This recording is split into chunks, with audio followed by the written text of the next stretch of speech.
want me to start over? Or? No, go ahead. I think that it for some reason just it cut out right there. Okay. I'm not out of memory. So now we got the batter inside the batting box. Okay. So we've gotten here. And Come over here. And so we're in here, and the batter is now waiting for the pitch. Okay. So if the batter's waiting for the pitch in here, and he's leaning over, he's on the inside, he's leaning over into the plate, and the ball comes in and hits the batter while it's passing through the strike zone, that is a strike on the batter. Okay. And that's one of the few other ways that you can get out a strike on the batter without actually swinging the bat. Okay. Batting order. We've talked about batting order quite a bit in years past. We've hopefully get the batting order taken care of in the beginning of the start of the game. But if a batter comes up and he's incorrect, okay, so if he comes up, say batter 2 is supposed to come up, but batter 3 comes in. So batter 3 comes in and he's into the batter's box, and then a pitch is thrown, legal or not illegal, pitch is thrown, then that batter is in there. So if there is an appeal from the defending team, okay, and so appeals, we'll be talking about appeals a lot more in the next session, but appeals can be made by the infield defense or the captain or the coach that's in the coaching box. And that's the only people who can make those appeals. Okay, so your appeal comes in and says, okay, he's batting out of order, and he's already got a strike on him. So when that is called, well, that person has to go, and the right person has to come in, and he assumes the count. Okay? The next situation that would happen with batting order is if the batter comes in, say it's batter 3 and it's supposed to be batter 2, and he gets a hit and he knocks it and goes running out there and he becomes on second base. Then, if the defense deems that, say, hey, they protest and said, hey, he just batted out of order, then it would be, okay, he's out, and it's a dead ball, and if anybody was advanced, if anybody was out there that advanced, they would have to go back to wherever they were, and that person is out there, but whoever was supposed to be due up, say it was batter 2 was supposed to be due up, they're going to be called out, and then batter 3 needs to come in. And that's just how it goes. So we just want to make sure that we kind of understand the batting order, and that is a protest. Before that, and we talked about it last time, was we really have to be diligent on the pickup players and where they bat in the order and stuff like that, and we can interject with that.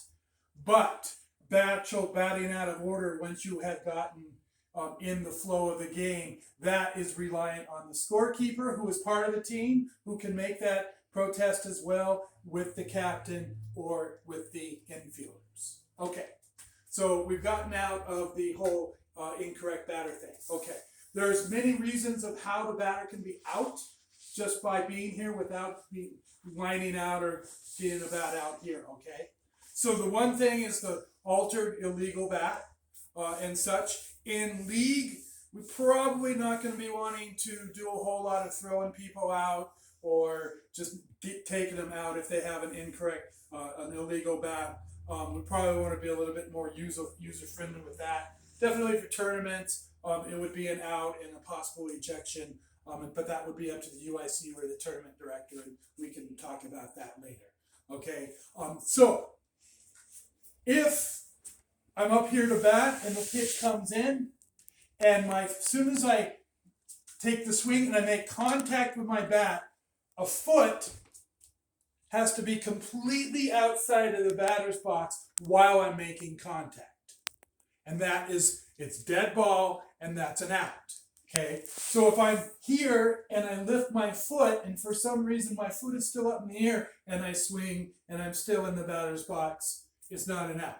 Your foot has to be completely out. Usually where it happens is at the front of the plate. Somebody is so anxious they want to get to those pitches because the pitcher can't get over the plate that they step in here, okay? Sometimes they will step back if they're here and they want to pull it or they want to hit it to the opposite field. They'll step back out here and turn their hips this way.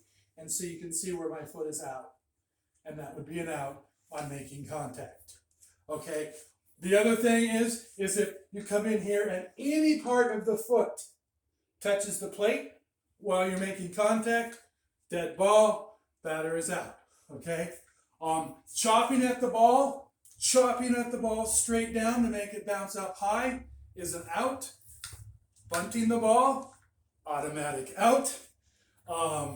Another DBO, dead ball out, would be hitting the ball over the fence once you have used up the allotted home runs. That would be an out. And that's basically it as far as that goes. There is hindering. So there is what we call interference and obstruction. And I'll get into that a lot more next week. But there's interference that is interfering the defense on making a play. So the batter that is on deck, okay, we'll start out with him. He's standing over here somewhere in the circle, and standing there or whatever not. There's no magic area for anybody on the field. Being in the batter's box, being in the coach's box, there's no magic halo area for a player to be, okay? So that batter is over there in the batter's box. If he interferes with the catcher, if he interferes with somebody else or whatever trying to get his runner to score, that is going to be an out. So interference, we got to think about it as being an automatic dead ball, okay? And if it involves a runner, then that runner closest to the plate, then the runner closest to the plate is an out, okay? And if it involves just the defense, then the batter will be out. And we just think about that. But the scenario would be if somebody's running in and the ball is coming in, the catcher tries to catch the ball and somehow bumps into the on deck batter. Well, that runner, that's interference, okay, and that's an automatic dead ball, and the runner closest to the plate is going to be called out, okay. But if the batter hits the ball and maybe he pops up in the air and he runs over and he bounces into the catcher and the catcher misses the ball, obviously that's interference as well. That's a dead ball and the batter will be out. Other small things, we have the whole foul tip controversy where you swing at the ball and the ball gets tipped back. So the ball gets tipped back. So it gets tipped back and it goes straight into the catcher's glove. That's just a tip ball. But if it comes back and it bounces off the catcher and he maybe comes up, or it comes up and the catcher makes a miraculous play or anything like that, any ball that has a precipitable arc and the catcher has to make an athletic play, even if the athletic play is to stick his glove down there like that to make the ball go into the glove, that's going to be an out. That is found in the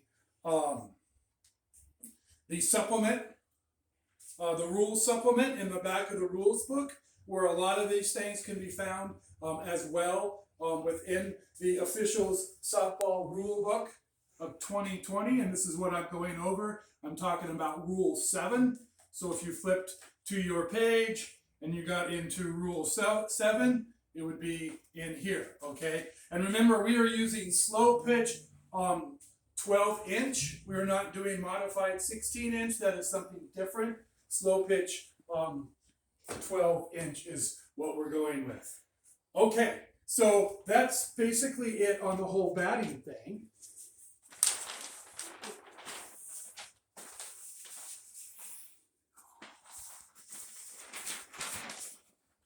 Much for seamless. Okay, so now we have Rule 8. Rule 8, batter run. Okay? So I talked about the catcher obstruction with the batter or with the play, but there's also catcher obstruction with the actual batter. Okay? So catcher obstruction, the catcher is here, and he's lots of times they have their glove too close in to the plate. Now this happens more in fast pitch than it does in slow pitch, but I've seen it happen in slow pitch too. Okay, so the catcher has his glove out there, the batter comes in, and he hits the ball. He tries to swing at the ball, but when he swings at the ball and he comes through, he maybe catches the catcher in the glove. Sometimes you can catch him in the shoulder. If you try real hard, you can catch him in the head because he's too close. Well, that's going to be an automatic obstruction. Okay, but obstruction is the defense has done something to the offense, okay? And it is not a dead ball. It is a delayed dead ball. It's sticking your arm out, saying I've got obstruction on the catcher. It's a delayed dead ball. You want to see what happens, okay? What you basically do in obstruction is you are guaranteeing the offense safety in wherever they go, wherever you think they would gone, okay? There's safety there to have. But other things can happen. There could be overthrows, there could be extra bases, there could be tag play somewhere else. We let things happen because it's a delayed dead ball. So anyways, comes up here and he swings and he hits the catcher somehow and barely ticks the ball and it runs out and the catcher picks it up and takes the person out, okay? First thing you do is you say, I've got an out. Then you got time, okay? Then you say, all right, the batter was interfered with by the catcher, and the batter did not reach first base, and so you ask the captain and says, all right, captain, we got obstruction by the catcher. You can either take this out, or you can allow your baseman go to first base because he was obstructed by the catcher. There's always that choice. Now, if he did come through and he hit the batter and he hit the ball and he still managed to get up there on first base, it's nullified. You're basically, when you're signaling delayed dead ball or obstruction, you're signaling that they're guaranteed first base or guaranteed to that batter. And so we think about that.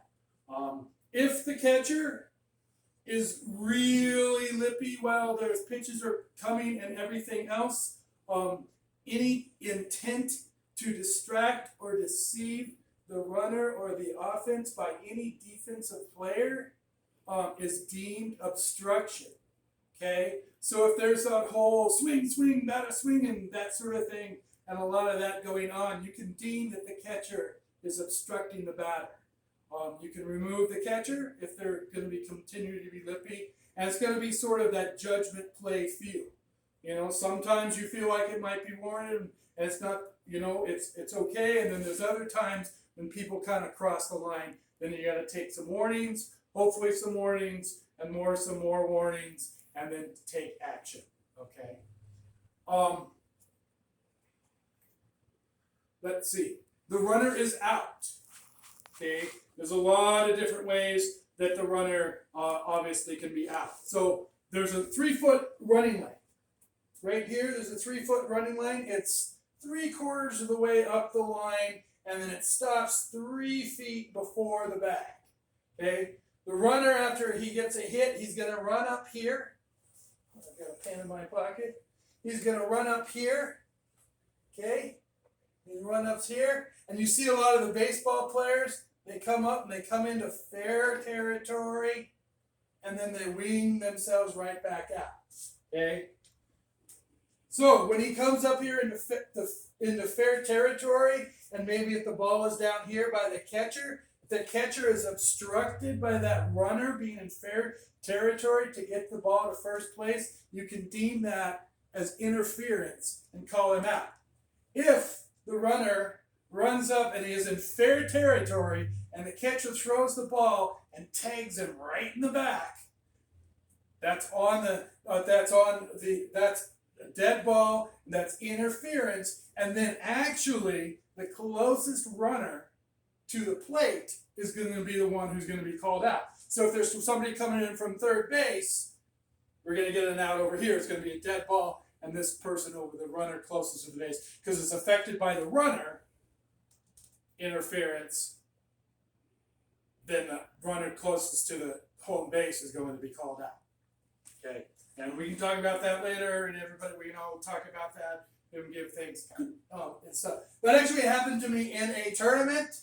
I had Jason Strong. I had batters or full, and I had Jason Strong hit a ball, and he ran up here, and he literally stopped right here. Okay, and so he literally stopped. And he was in airfare territory. The catcher came out and he drilled it right in the middle of the back. Okay? And it was in a tournament. And I called time. I said dead ball, and I said that's interference. And I gave this guy an out because he would have been out. And I also said the runner closest to the third is out. The game was over, and people weren't very happy. But it was the right call to make. Secondly, about this whole thing, running to first base. Running to first base is the only base that you cannot run back from. So if you're running to first base and then you stop to avoid a tag and then work backwards, you run to first base. And you see you're gonna got a tag coming. You stop. Soon as you go back just a little bit, just a little hair. Soon as you go back, that is a dead ball, and that runner is out. Let's see. We've got interference with the defense of making a double play. So we all know about the rule, hopefully. Everybody needs to. And this is something that we really need to educate on a lot to people, is that there's a play at second, the runner's running in. If that runner is out by 2 or 3 steps, they have to get down or get out of the way. Okay? They don't have to get down. They have to get out of the way. All right? We like people to get down, but we definitely need to have people get out of the way. All right? And so if they're running in and they don't get down and get out of the way, and they're just running in, and that fielder has to somehow throw over or anything like that, that is an automatic double play. If that runner is out, and if they hinder the throw in any way, judged by the official, by any way, he sort of throws it any way, is going to throw it errantly, that's a dead ball. Okay, that's a dead ball. It's interference. It's a dead ball. Runner at second is out. The runner at first is out. And it needs to be communicated to the runners and to the captain. Each time, if you call a runner out for that, you need to tell the captain, say, Captain, you need to instruct your players to get out of the way. On the play, you're out of the game. You were forced out at second. You need to get out of the way, and you got to really encourage your players to understand all of that.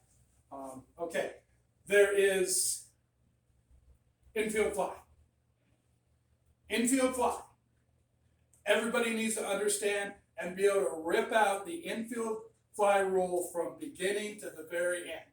The infield fly rule exists because we don't want the defensive team to take advantage of the offensive team when there's players on base. Okay, so the infield fly is with 1 or less outs, 1 or 0 outs, okay, with somebody on first base, somebody on second base, or somebody on first, second, and third, okay?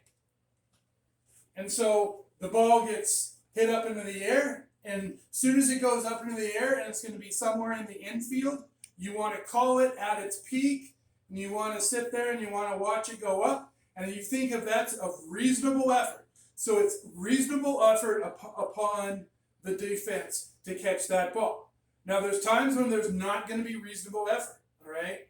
Say it's at night, it's the last game of the night, and you got a couple of E-plus teams going on, and the ball is hit way up in the air and it's windy. Is that going to be reasonable effort? Maybe, maybe not. And that's going to be your judgment as the umpire. and such. Sometimes you get those small little soft loopers that aren't really a fly ball, but they're not a line drive, and it's kind of behind the pitcher, and it's in between first and second. Is that an infield fly?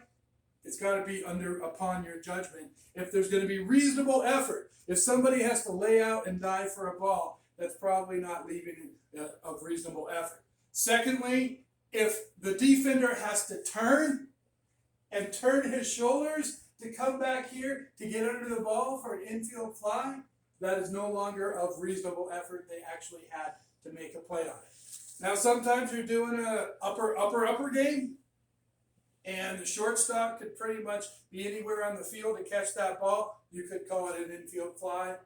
You might not. It's up to you on how you want to call that and such. But there is a variance at times if it's going to be an infield fly or not. Okay, so we got infield fly.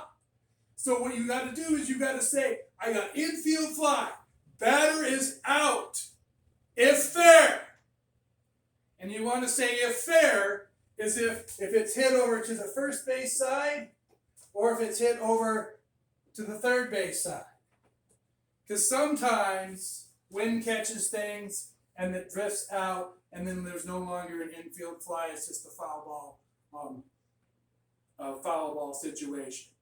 Okay, so things that can definitely go crazy with infield flies. First of all, we got to understand that it's a live ball.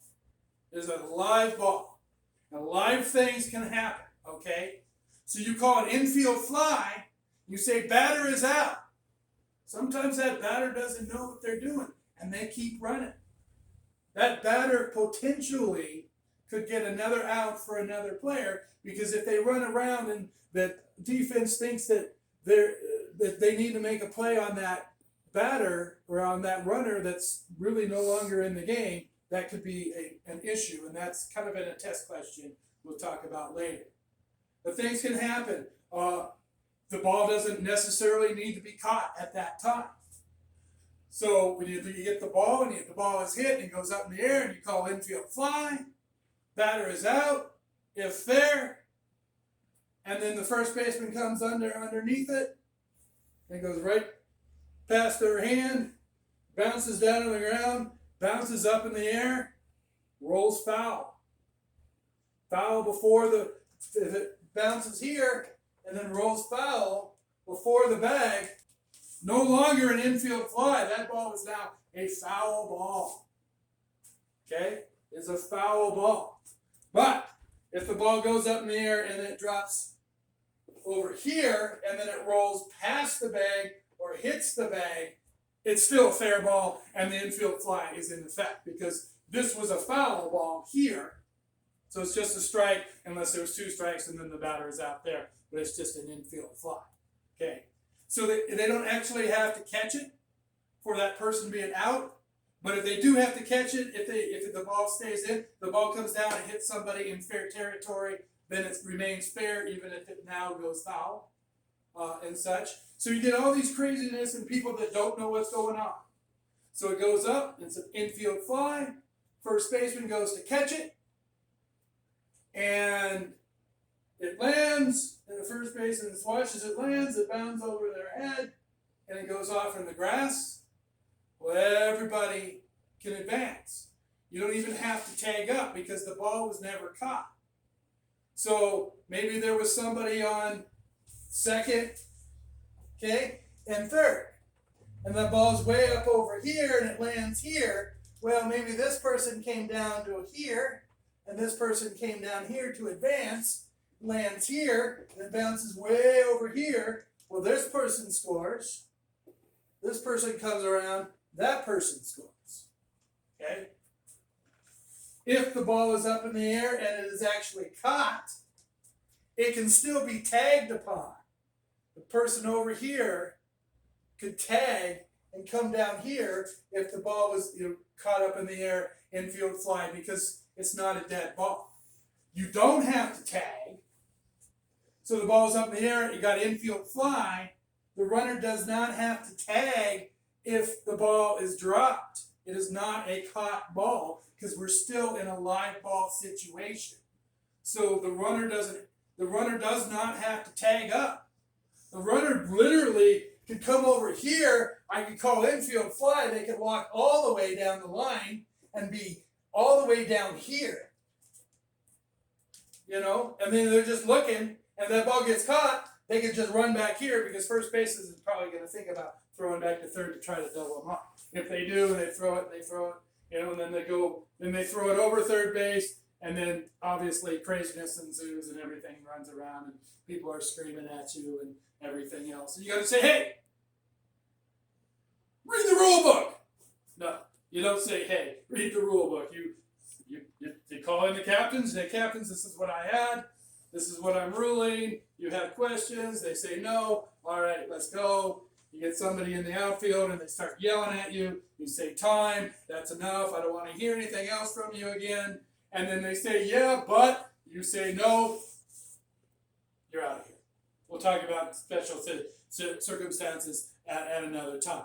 We'll talk about more about infield fly a little bit later down the road and such. Okay, other ways runners are out.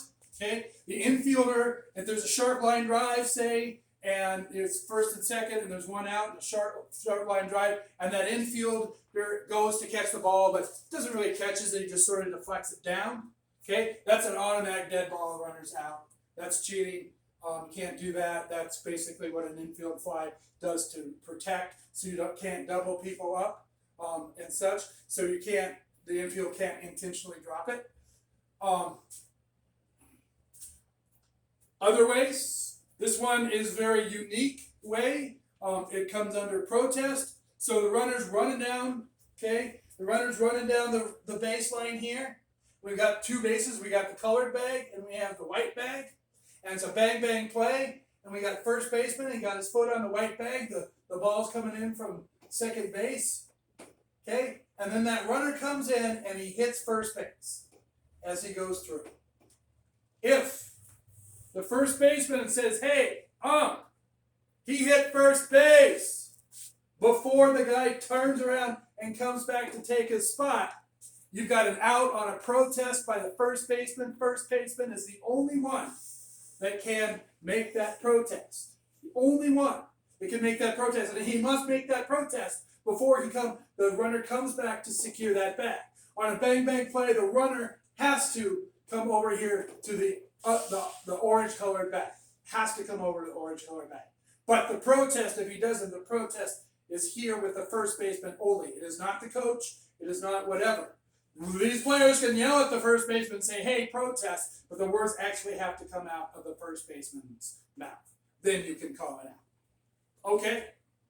A lot more of that will be elaborated in the next section. Okay. So the last part I have,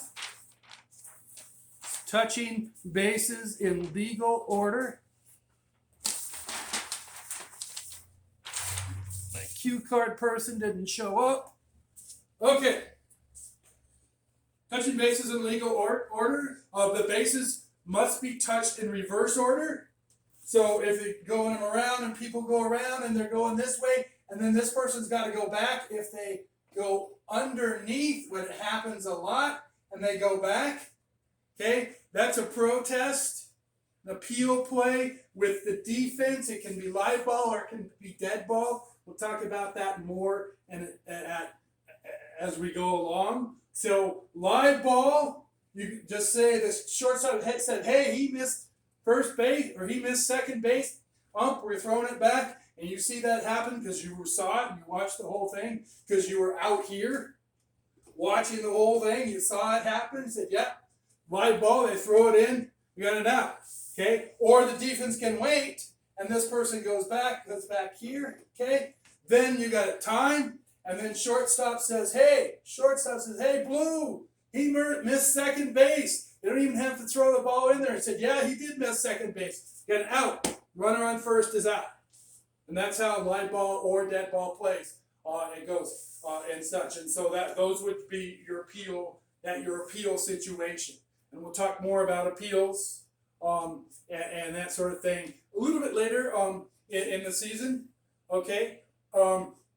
Two runners cannot occupy one base. Okay.